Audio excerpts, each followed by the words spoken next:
Olá pessoal, aqui é a Natália Petres e hoje eu vou falar com vocês rapidinho sobre esse livro aqui, Vincent, da Barbara Stock.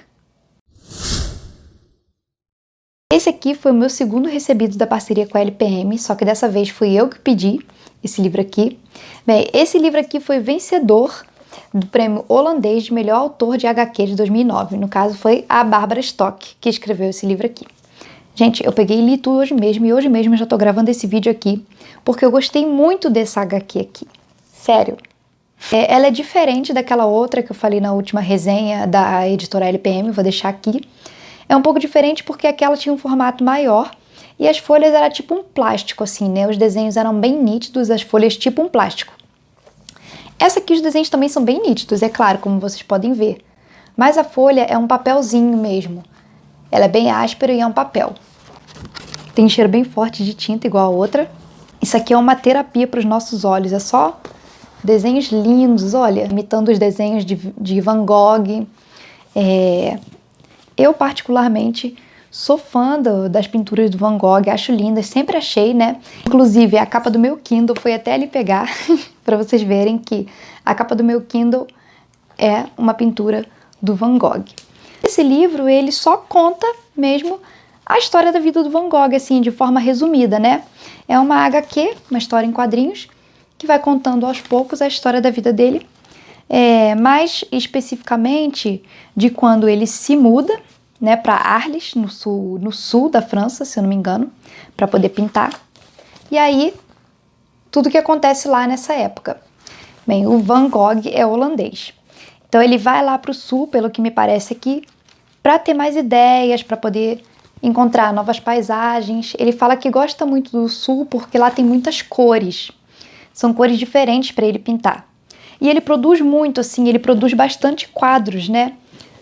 Só que ele tá lá, vivendo no sul da França, o irmão dele que tá sustentando, o irmão mais novo, né, inclusive. E ele não se sente bem com isso. Ele quer porque quer vender as obras dele para poder pagar de volta o irmão. Só que as obras dele não estão vendendo muito porque ele faz pinturas impressionistas que na época ainda não são muito famosas. E aí ele tem vários sonhos, ele quer montar um ateliê grande, ele quer que nesse ateliê morem vários artistas e que a arte só cresça, né, e não morra. Ele realmente queria deixar um legado de artistas, né? E dá muita pena dele porque ele tem alguns problemas, alguns distúrbios mentais que afetam, né, a vida dele. Aquela conhecida história que a gente sabe que ele corta a orelha. Foi num surto desses, né, que ele teve, ele acaba cortando a própria orelha e ele nem sabia que ele fez isso. Então aqui tem essa cena aqui, a cena dele cortando a própria orelha, e nem ele sabia por que ele fez isso. Depois ele se interna voluntariamente no hospital psiquiátrico, porque ele não consegue lidar com tudo isso. E aí depois ele até volta a morar perto do irmão dele. Eu achei muito bonito ver assim a amizade dele com o irmão, né? Eles tinham uma relação muito bonita, que enquanto ele estava lá sendo sustentado pelo irmão dele, né? No caso o irmão dele estava a todo momento preocupado, mandando carta e o Van Gogh respondendo as cartas também. O que eu acho muito legal assim é que existe um livro, Cartas a Theo, que são as cartas que o Vincent mandou para o irmão dele, Theo. E aí aqui nesse livro aqui, como é o livro que conta a história dele, de vez em quando tem as cartas, algumas cartas, o que ajuda a gente a entender melhor a história. E sério, até me emocionei com as cartas, assim, é muito bonito ver a relação entre eles mesmo e do irmão, a todo custo querendo o sucesso, né, do Van Gogh, fazendo de tudo para que ele possa pintar com calma, cuidar da sua saúde mental e depois fazer sucesso. Mas não é isso que acontece, né, na vida do Van Gogh, ele só faz sucesso depois de morrer. Então aqui, de vez em quando, tem as cartinhas que o irmão mandava para ele. Eu até deixei marcado aqui, esses grifos rosa fui eu que fiz. Tem muitas reflexões legais aqui que o Van Gogh faz, que diz que ele era meio impetuoso, ele não ficava quieto, ele não queria pintar para agradar o público, ele queria pintar coisas que ele achava legal, que ele achava bonito. Ele gostava muito de ver as cores da natureza e ele via, tipo, tudo muito com mais cores, né? Mais ou menos eu acho que ele via com mais cores do que a gente, pessoas normais, veem. Ele era uma pessoa boa, pelo que mostra aqui, né? Assim, uma pessoa tranquila, legal. Mas ele tinha esse problema de ser um pouco impulsivo, de vez em quando brigar com as pessoas, né? Gritar e tudo. Mas isso acho que já também fazia parte dos problemas, dos distúrbios mentais que ele sofria. Aqui outra cartinha, muito bonitinha, que ele escreveu pro irmão. Mas tem uma parte que ele fala aqui: na vida de um pintor, talvez a morte não seja a coisa mais difícil. Muitas vezes tem a sensação de que a noite é muito mais rica em cores do que o dia. Então tem muitas coisas aqui que representam a arte do Van Gogh, que nas falas dele, né, que ele fala que gosta do Millet e L'Hermite, porque eles são verdadeiros artistas, porque não pintam as coisas simplesmente como veem, mas como sentem. Aqui na história também mostra a vez que o Gauguin foi lá e ficou um pouco hospedado na casa do Van Gogh, lá no sul da França, e eles conversavam muito. Mas a frase que mais me marcou no livro foi essa aqui. Ele fala que ele sente que nós somos como trigo.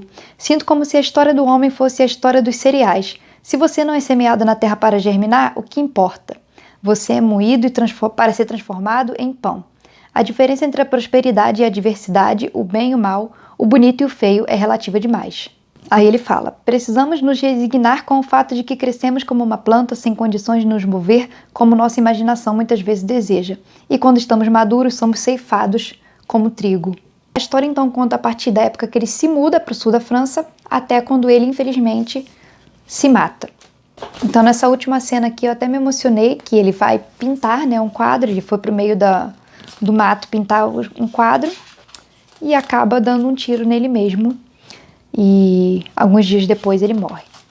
E aí, como eu falei que eu me emocionei, achei muito bonita que ele e o irmão tinham uma relação muito próxima. Tanto que o Van Gogh morreu em 1890 e o irmão dele morreu no ano seguinte. Porque eles não conseguiam ficar separados. É um livro muito bonitinho, os desenhos muito bem feitos. Eu recomendo muito esse livro aqui. Achei muito legal porque eu não conhecia essa obra. Ganhou o prêmio em 2009 e eu não sabia que existia. Até aqui atrás fala: Stock retrata de forma brilhante, cheia de compaixão, o artista ora num surto de loucura, ora sentado em meio aos trigais e os girassóis de Arles. Stock captura a alma de Vincent e realmente, eu também acho isso. A gente consegue ver o Vincent tomando vida aqui nesse texto e a gente até se identifica um pouco com ele. Eu gostei muito. Acharia uma ótima opção para presentear alguém que está fazendo faculdade de artes ou alguém que goste já das pinturas do Van Gogh. Eu acho que seria uma ótima opção de presente. Qualquer pessoa gostaria de receber um livro como esse. Então agradeço a LPM por ter mandado esse livro que eu solicitei e espero que vocês também tenham gostado dessa resenha aqui, desse livro que eu achei muito legal. Fui numa exposição imersiva dele aqui no Rio, no mês passado, em maio. E aí eu postei lá até no Instagram algumas fotos de como foi essa exposição imersiva. Se vocês quiserem, dá um pulinho lá. Espero que vocês tenham gostado tanto quanto eu. Um beijo e até a próxima!